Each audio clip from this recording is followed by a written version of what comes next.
بسم اللہ الرحمن الرحیم۔ اور حضرت ابو ہریرہ رضی اللہ تعالیٰ عنہ نے فرمایا کہ میں نے کسی کو رسول اللہ صلی اللہ علیہ وسلم سے زیادہ حسین نہیں دیکھا، گویا آپ کے چہرے میں آفتاب چل رہا ہے، اور جب آپ ہنستے تھے تو دیواروں پر چمک پڑتی تھی۔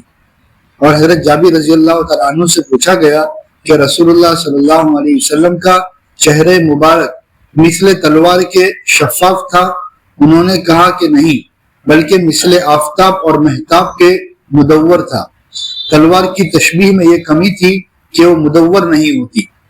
اور حضرت ام معبد رضی اللہ تعالیٰ عنہ نے کہا کہ آپ صلی اللہ علیہ وسلم دور سے سب سے زیادہ جمیل اور نزدیک سے سب سے زیادہ شیریں اور ہنسی معلوم ہوتے تھے۔ اور حضرت علی رضی اللہ تعالیٰ عنہ نے فرمایا کہ جو شخص آپ کو اول وہلہ میں دیکھتا تھا مرعوب ہو جاتا تھا، اور جو شخص شناسائی کے ساتھ ملتا جلتا تھا آپ سے محبت کرتا تھا۔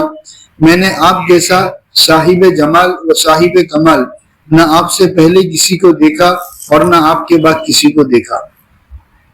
وصل چہارم آپ صلی اللہ علیہ وسلم کے طیب و مطیب ہونے میں۔ اور حضرت انس رضی اللہ تعالیٰ عنہ نے فرمایا کہ میں نے کوئی عنبر اور کوئی مشک اور کوئی خوشبودار چیز رسول اللہ صلی اللہ علیہ وسلم کی مہک سے زیادہ خوشبودار نہیں دیکھی۔ بسم اللہ الرحمن الرحیم، الحمدللہ رب العالمین، والصلاة والسلام علی سید الانبیاء والمرسلین محمد وآلہ وصحبہ اجمعین، اما بعد۔ ابھی جو فصل ختم ہوئی اس میں حضور اکرم صلی اللہ علیہ وسلم کے نورانی چہرے کے متعلق ذکر کیا گیا کہ حضور اکرم صلی اللہ علیہ وسلم کے چہرے پر اللہ تبارک و تعالیٰ نے ایسی کشش اور ایسی نورانیت رکھی تھی کہ جو دور سے دیکھتا تھا وہ بھی آپ سے محبت کرتا تھا، جو قریب سے دیکھتا تھا وہ بھی آپ سے مانوس ہو جاتا تھا۔ اور پھر حضور صلی اللہ علیہ وسلم کے چہرے میں ایک قسم کی تر و تازگی ہوتی تھی اور چہرہ بہت ہی نمایاں نظر آتا تھا۔ یہ سارا گزر چکا۔ اب حضور اکرم صلی اللہ علیہ وسلم کا جسم مبارک بھی اللہ تبارک و تعالیٰ نے خوشبو سے بھرپور بنایا تھا۔ ہم میں تو ہم مطلب ایک دو دن یا ایک دو ہفتے اگر غسل نہ کریں تو بدبو آنی شروع ہو جاتی ہے، لیکن حضور اکرم صلی اللہ علیہ وسلم کا جسم مبارک جو تھا اس میں بدبو کا سوال ہی پیدا نہیں ہوتا تھا، بلکہ بدن سے ہی خوشبو نکلا کرتی تھی۔ جی۔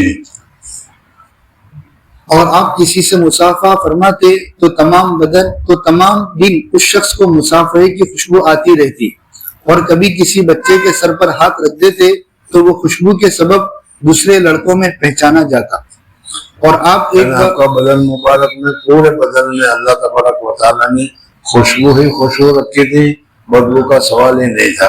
اس وجہ سے عطر وغیرہ کچھ نہیں لگائے تو بھی حضور صلی اللہ علیہ وسلم کے بدن مبارک سے خوشبو نکلا کرتی تھی۔ جی۔ اور آپ صلی اللہ علیہ وسلم ایک بار حضرت انس کے گھر میں سوئے ہوئے تھے اور آپ کو پسینہ آیا تھا، تو حضرت انس رضی اللہ تعالیٰ عنہ کی والدہ ایک شیشی لا کر آپ کے پسینے کو جمع کرنے لگی۔ رسول اللہ صلی اللہ علیہ وسلم نے ان سے اس بارے میں پوچھا، انہوں نے عرض کیا کہ ہم اس کو اپنی خوشبو میں ملا لیں گے، اور یہ پسینہ اعلیٰ درجے کی خوشبو ہے۔ حضور اکرم صلی اللہ علیہ وسلم حضرت انس رضی اللہ عنہ جو ان کے خادم تھے، ان کے گھر میں ایک مرتبہ آرام فرما رہے تھے، گرمی کا موقع تھا، تو حضور صلی اللہ علیہ وسلم کے چہرے انور پر پسینہ کے بوند طاری ہو گئے۔ تو ان کی والدہ آئی اور حضور صلی اللہ علیہ وسلم کے چہرے پر جو پسینے کے بوند تھے اس کو ایک بوتل میں بھرنے لگی۔ حضور صلی اللہ علیہ وسلم نے پوچھا کہ کیا کر رہی ہو؟ کہا کہ یا رسول اللہ صلی اللہ علیہ وسلم، آپ کے پسینے میں بھی اللہ تبارک و تعالیٰ نے ایسی خوشبو رکھی ہے کہ وہ خوشبو دوسری دنیا کی خوشبو میں نہیں ہے۔ دنیا کی خوشبو میں اس حضور صلی اللہ علیہ وسلم کے اس پسینے کو میں ملاؤں گی تاکہ وہ خوشبو اور زیادہ ہو جائے۔ ہم لوگوں کا جو پسینہ ہے تو اس میں دیکھو کہ بدبو ہی آتی ہے سمجھ میں، لیکن حضور اکرم صلی اللہ علیہ وسلم کا جو پسینہ نکلتا تھا اس پسینے میں بھی خوشبو ہوا کرتی تھی۔ جی۔